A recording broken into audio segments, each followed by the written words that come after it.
मन कही गुरतेज के साथ।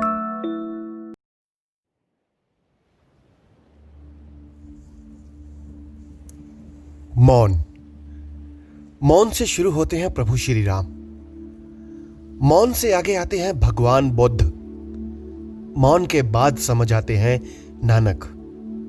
मौन को यौवन दिया महावीर ने। मौन की अवस्था क्या है? क्या मौन हमें धारण करना चाहिए? हमारी लाइफ में मौन की कितनी इंपॉर्टेंस है? हमारा मौन क्या क्या कर सकता है? इसका अंदाजा हमें बिल्कुल भी नहीं। ऐसे बहुत से सवाल हैं। एक्चुअली मौन का तत्व कैसा होता है? हम मौन से दूर क्यों हो गए? मौन तो पूर्णता की निशानी है। और आज आज हम अधूरे अधूरे से घूम रहे हैं। बिग बैंग से पहले मौन ही तो था, और इन द एंड सिर्फ मौन ही बच जाएगा। जब हम मां के पेट थे तो हमारे जन्म से पहले भी हमारे साथ मौन था, और हमारे चले जाने के बाद भी मौन ही रह जाएगा। जब हमारे साथ कोई नहीं होता, हमारी हेल्प कोई नहीं करता, हम अकेले पड़ जाते हैं, तब भी हमारे पास सिर्फ मौन ही होता है। यही मौन है जिसमें हम आगे बढ़ने का, कुछ करने का प्लान बनाते हैं। हमने क्या खोया, क्या पाया, सब इसी मौन के साथ ही हम करते हैं ना। हमारे इंडियन कल्चर में एक्चुअली मौन की एक बहुत अलग डेफिनेशन और इंपॉर्टेंस है। अब मोहनदास करमचंद गांधी, अब वो भी सप्ताह में एक दिन का मौन रखा करते थे। अब रमन महर्षि के संदर्भ में देखें तो यह भी कहा जाता है कि वो मौन उपदेश किया करते थे।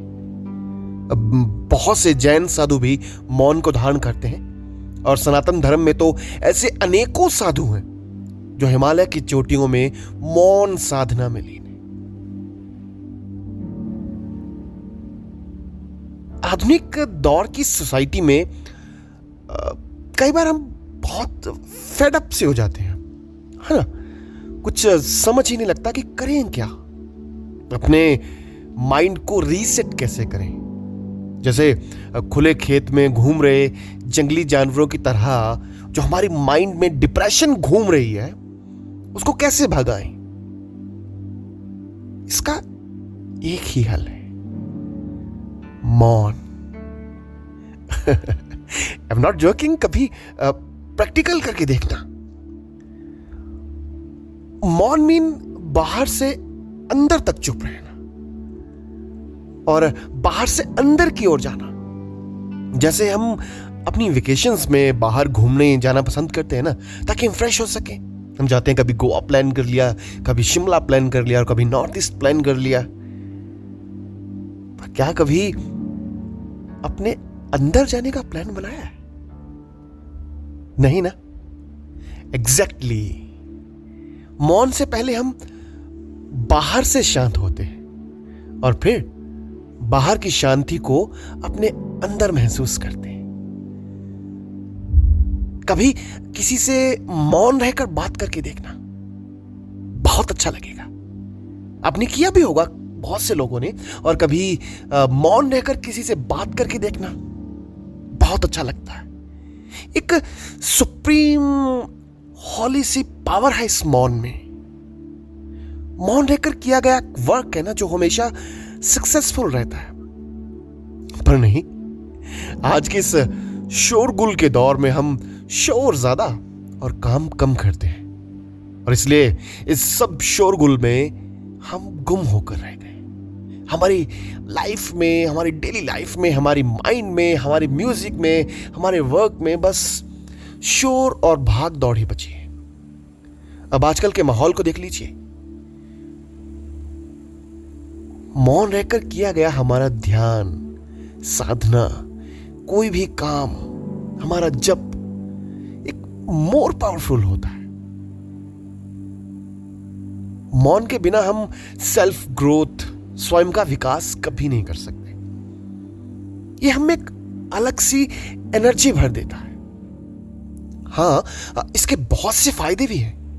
हम किसी से गॉसिप्स नहीं करते, किसी को झूठ नहीं बोलते, हम किसी से कुछ फालतू नहीं बोलते ताकि हमें बाद में किसी से कुछ पछतावा ना हो। हमारी किसी से दुश्मनी नहीं होती और हमारी एनर्जी वेस्ट नहीं होती। हमारी जो नॉलेज है वो कभी वेस्ट नहीं होती। हाँ, हम गेन करते हैं उल्टा सब कुछ। Actually I think there are two types of मौन। एक जो हम खुद लेते हैं, जैसे हम खुद की तलाश में पीस के लिए लेते हैं, और दूसरा वो जो हमें खुद मिल जाता है। मौन कभी भी पनप सकता है। किसी नेचुरल सीन को देखकर पनपा मौन, और लंबे समय के बाद जब हम किसी अपने से मिलते हैं, उसको देखते हैं, उसको हग करते हैं, तब पनपा मौन। किसी अपने से सदा के लिए जब दूर चला जाता है, तब पनपा मौन। किसी अच्छे म्यूजिक को सुनकर पनपा मौन।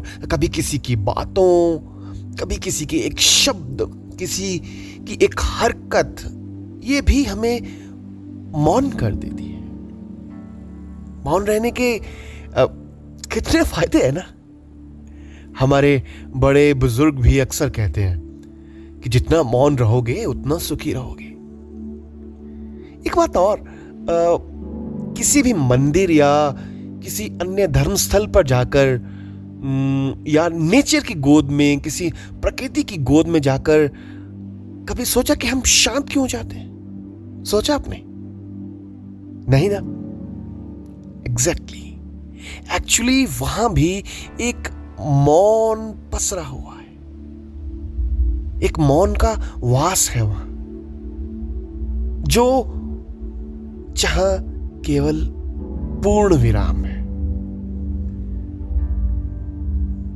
एक बात और बताऊं आपको, बोलूं आपको, कई बार जब हमारी रिलेशन में खटास आ जाए, सब कुछ ठीक ना चल रहा हो, तो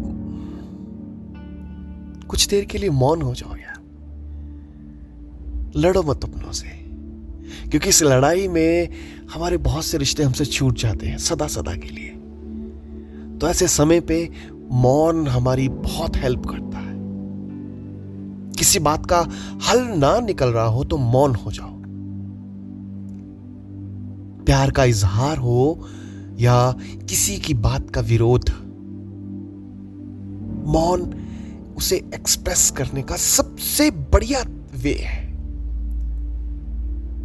इस यूनिवर्स में फैले मौन को अपने अंदर समाने की कोशिश कीजिए, फिर देखना आपकी दुनिया कैसे बदलती है। आपकी शांति कभी टूटेगी नहीं। आप भी कुछ देर रोज, लगभग 1 घंटा, आधा घंटा, पौन घंटा, 2 घंटे, जितना लंबा हो सके आप मौन रहना सीखिए।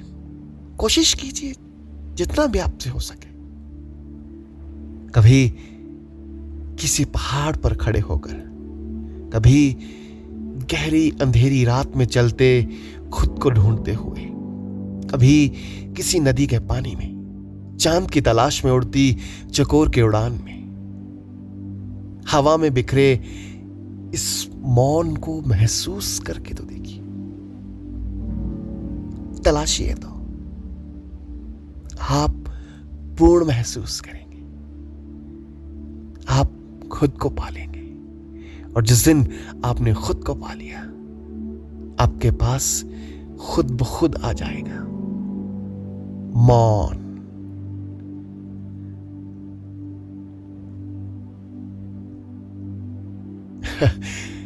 तो ये थी मेरी आज की व्यूज मौन। फिर किसी नई कविता, कहानी, किस्से, बात, विचार या व्यूज के साथ आपसे मुलाकात करूंगा। तब तक के लिए मौन रहते हैं। जल्दी मिलेंगे इस चुप्पी के बाद।